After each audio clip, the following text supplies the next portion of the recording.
നമസ്കാരം. ആദ്യമായിട്ടാണ് എറണാകുളത്തിൽ ഓണം ആചരിക്കുന്നത്. 2018 ഓൾമോസ്റ്റ് ഞാൻ ഒരു മലയാളിയായി. 2017 കാർഡ് അലോക്കേഷൻ കേരളത്തിലേക്ക് വന്നത് 2017 എന്ന കാലഘട്ടത്തിൽ.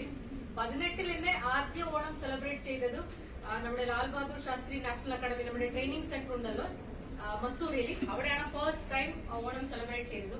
അത് കഴിഞ്ഞ എല്ലാ വർഷവും മോസ്റ്റ് ഓഫ് ദി ടൈം ഓണമിൽ പാർട്ടിസിപ്പേറ്റ് ചെയ്യുകയാണ്. ഈ ഓണം എന്ന് പറയുന്നത് ഒരു കൊയ്ത്ത് ഫെസ്റ്റിവൽ ആണ് എന്ന് പറഞ്ഞാൽ എല്ലാവരും ഒരുമിച്ച് ഇരിക്കുന്ന ഒരു സ്ഥലമാണ്. ലോകത്തിൽ എവിടെ മലയാളി ഉണ്ടെങ്കിലും അവർ നാട്ടിലേക്ക് വരാൻ ശ്രമിക്കും. ഇല്ലെങ്കിൽ അവിടെ ആണെങ്കിലും ഈ അടുത്ത ഒരു 10-15 ദിവസത്തിൽ ഒരു നല്ല ഓണം സെലിബ്രേഷനും ഒരു തിരിച്ച് ഫാമിലിയിലേക്ക് വരുന്ന ഒരു കൊയ്ത്ത് ഫെസ്റ്റിവൽ ആണ്. പിന്നെ രണ്ടാമത്തത് ഓണം എന്ന് പറഞ്ഞാൽ ഒരു സമത്വത്തിന്റെ ഫെസ്റ്റിവൽ ആണ്. എന്ന് പറഞ്ഞാൽ എല്ലാവരും തുല്യതയോടെ എല്ലാവരും ഒരുമിച്ച്, ഒരു മേലുകീഴില്ലാത്ത എല്ലാവരും ഒരുമിച്ച് സംരംഭിക്കുന്ന ഒരു സമയമാണ്. പിന്നെ മൂന്നാമത്തത് ഓണം എന്ന് പറഞ്ഞാൽ ഒരു സദ്ഭരണം ഇല്ലെങ്കിൽ ഗുഡ് ഗവർണൻസിന്റെ ഒരു പ്രതീകമാണ്.